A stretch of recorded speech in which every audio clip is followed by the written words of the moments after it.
Hurmatli ota-onalar, O'zbekiston Respublikasi hududida joylashgan barcha umumta'lim maktablarining 1-sinflarga onlayn qabul qilish jarayoni boshlanganligini ma'lum qilamiz. Farzandingizni 1-sinfga onlayn qabul qilish jarayonini Maktabgacha va Maktab ta'limi vazirligining my.maktab.uz saytida ro'yxatdan o'tish orqali bajarishingiz mumkin. Ushbu yo'riqnomada my.maktab.uz saytida ro'yxatdan o'tish bosqichlari ketma-ketligida ko'rsatib o'tilgan.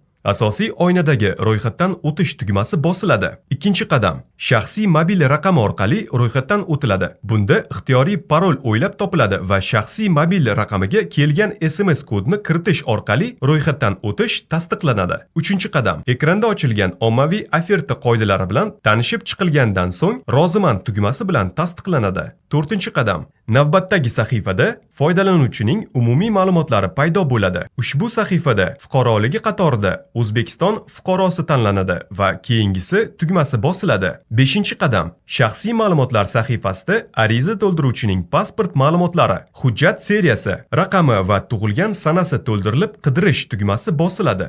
Sahifaning manzil qismida ota-onaning doimiy ro'yxat bo'yicha yashash manzili chiqadi. Ma'lumotlar to'g'riligi tekshirilgandan so'ng keyingisi tugmasi bosiladi. 6-qadam navbatdagi sahifada bolaning ma'lumotlari oynasi ochiladi.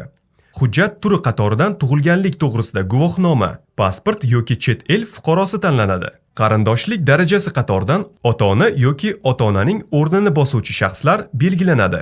Endi tanlangan hujjat seriyasi va raqamlari, tug'ilgan sanasi kiritiladi hamda qidirish tugmasi bosiladi. Pastdagi jadvalda farzandning ismi sharifi to'liq avtomatik shaklda paydo bo'ladi.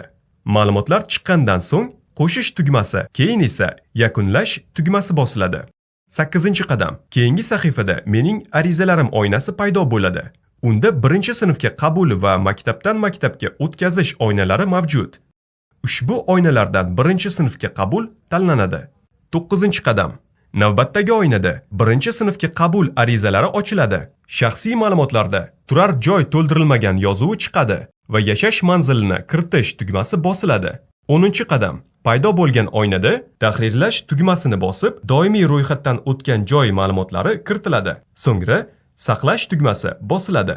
11-qadam ariza yaratish uchun yangi sahifa ochiladi. Farzand qatoridan bola tanlanadi. Ta'lim tili qatoridan ta'lim tili tanlanadi. Maktab qatorida asosiy mikrohududda joylashgan maktab raqami avtomatik tarzda kelib chiqadi. Barcha ma'lumotlar to'g'riligi tekshirilgandan so'ng saqlash tugmasi bosiladi. 12-qadam keyingi sahifada arizaning holati yangi bo'lib turadi va ushbu arizani yuborish shart bo'ladi. Yuborish tugmasi bosilgandan so'ng shaxsiy mobil raqamiga takroriy ravishda kelgan tasdiqlash kodi kiritilgan holda tasdiqlash tugmasi bosiladi. Ariza 3 ish kuni muddat ichida ko'rib chiqilib, maktabga yuboriladi yoki sababi ko'rsatilgan holda qaytariladi. Onlayn qabul bo'yicha batafsil ma'lumotlarni 71 kodi bilan 203 07 04 telefon raqami yoki Telegram ijtimoiy tarmog'idagi mymaktab_uz rasmiy kanal orqali bilib olishingiz mumkin.